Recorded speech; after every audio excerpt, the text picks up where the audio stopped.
I met her few months ago and that was a Twitter live and that was amazing session और उसके बाद मिलने की full planning थी Red FM Studios में and I remember the anticipation जो बहुत major तरीके से था. For the first time on my show, channel number 935 at Red FM, one and only Sunny Leone. Thank Welcome. you. Thanks. Hi. Welcome to Red FM. Thank you. How I was love your- listening to your station, by the way. Ah. Yeah. So do you like our jingle? Yeah, Yeah. Yeah, you know, it's so weird. I think it must have been yesterday. I started like thinking it was an actual like like a song, and then at the end it goes "Bajate raho," and then I was like, oh, they tricked me. But it's good. Yeah, it's true. Thank you for playing music. Yeah. And not just commercials. Oh, thank you for saying that. Your season 1 was a hit. Thanks. Okay, and you got great reviews, reactions, you know, and now season finale is coming in. And I saw the trailer, but of course, and the trailer made बहुत interesting portions. I think that's another part of your life. One part is already out there in season 1, and now this is the other part. So if I'm not wrong, what I gauged from the trailer, it's about your shadi, and it's about your papa, Yeah. and it's also about Indian showbiz. And yeah. Well, yeah, it is. Season 2 brings my journey right until I get to India. So it's the journey ends here when I get off the plane. Literally, the journey ends, and yeah, it's a crazy season finale. It's very emotional. There's a lot of crazy things happen all at once in my life at that time, and then something amazing happens, and I come here to India. So I really wanted you to go back and remember that call, that one call which happened. Hey, hi, I'm calling from India. We have this reality show. I don't know if this is how it happened. No, you obviously didn't watch the show. Bad girl, bad. But that's okay. Yeah. Maybe now you'll watch it. What happened was the studio called Daniel, and then Daniel came to me and he said, "Do you want to do the show?" And he told me a little bit about it, and I said, "Are you out of your effing mind? Why would I?" Okay, the reason I said this, because if you watch season 1, in season 1 you see all the hate mail that I get from the Indian community, and it was a lot. It was a lot of really mean things, and at that age I was very affected by what people were saying to me, and they were so nasty and so hurtful and threatening, and made me feel so bad that in my head I kind of had blocked out the idea of ever doing anything in India or ever doing anything in like the Indian community, or let alone the Indian film industry or entertainment industry. So when the channel went to Daniel and they asked him, and I said no. And then they sent me this at point blank range. Yeah, I said, "Are you out of your mind?" No, it's not happening. So then he told me to calm. I said more, but Okay, fine. I he told me to calm down. And then within a week, they had sent me like this PowerPoint presentation. Big Boss, the channel. Really? It was amazing. It was the Whoa. most. I am someone who deals with like numbers and analytics, and I'm And you very. were like kind of, okay, fine, they're very serious. I'm very dorky. So Okay. then seeing numbers and seeing all the Presentations statistics and- and everything, that then I did more research and I started looking up, you know, the show and everything, and that impressed me a lot. Okay. Yeah. The idea that a television show can create new content on the fly and have it aired that same night. I mean, only the news does this. Radio station does it. Yeah. You guys create, you know, new content all the time. That to me was so fascinating. I was like, that's amazing. How did they do that? This is like some crazy wheel that's turning and nobody knows how it's turning. So then yeah, we said yes, to the show. So finally, after saying yes, there was, I just want to understand, okay, you did say a yes, but you were also knowing a lot, the way you just mentioned, I was getting comments and there were hateful messages and everything. But were you like completely confident? If I say to rate from a scale to 1 to 10, when you actually landed in India, were you like confident you're going to rise and shine and No, I was onwards scared and out of upwards like no. this? I was scared out of my mind. I was so scared because before I got here, there were bomb threats, death threats. Are you There serious? were so many different, like, physically like threatening someone, the people, the channel, the everything. I mean, Colors really took the biggest leap of faith with me and put me on their show, which for them at that moment was very, I'm going to assume it was extremely stressful for them, which is why I didn't show up at the beginning of the show, because, you know, people had gotten wind that I was coming, and then all these different threats and everything. It was very scary. But, you know, in the show, you'll see a lot of the things in the biopic series, a lot of it is very true.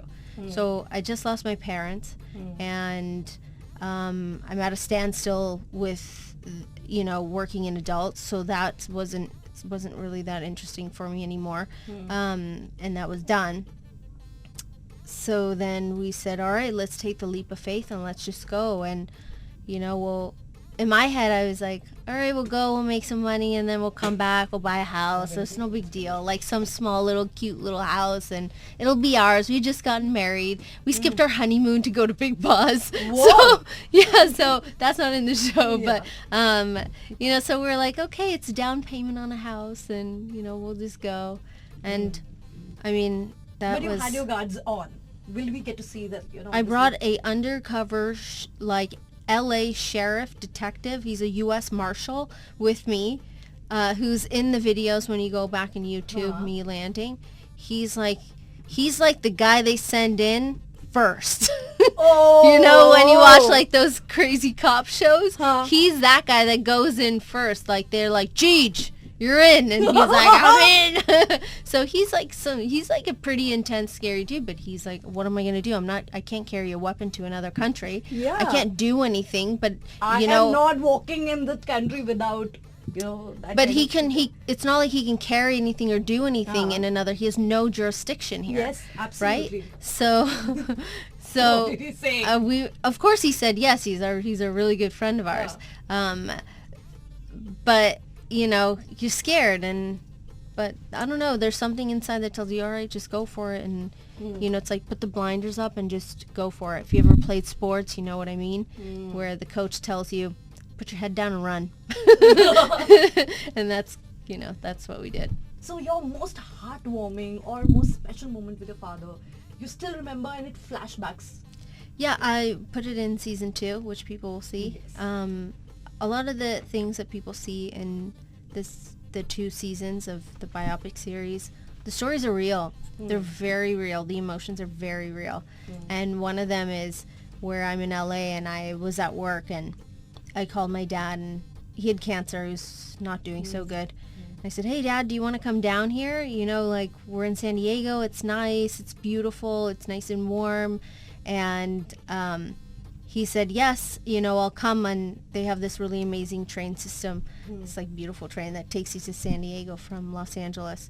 And he got there in this like leather jacket and everything. But on the phone, I said, you know, Dad, everybody here, they call me Sunny. They don't call me Karen. Is that okay? And he said, I don't care what they call you. I just want to spend time with you. Because he knew that he was dying, you know. So still to this day it gets to me. But it was a really, really nice moment for like him and I, and like being together, and yeah, so it's good. Yeah. So a lot of the things that people see, it's real. That's why shooting this is the worst. I mean, not the worst, but it was, you know, emotionally. It was really, really difficult. And you know, when you must be shooting, I can just relate to it in terms like living, enacting. But you know, when you enact also, when you're acting also, you're kind of, and it's called opening up Pandora's box. Bang on, thanks for that. What was your equation at the start of when you started dating him? And how it evolved with the time? Which was your day of love when you were like, no, this is the person who's going to be with me all through my life, and I have to get married to you? That one moment, if you can remember and recall. I met Daniel, and he courted me for so long, and he was so sweet and nice. And then I had like a series of events that all took place in the same amount of time. And when I met Daniel, I met him in January, and in March my mother passed away. So by the time he came to meet my father, we were at my mother's funeral. So that was the first time that my dad and Daniel, they met. The shadi moment, how was it? What are we going to see in the show?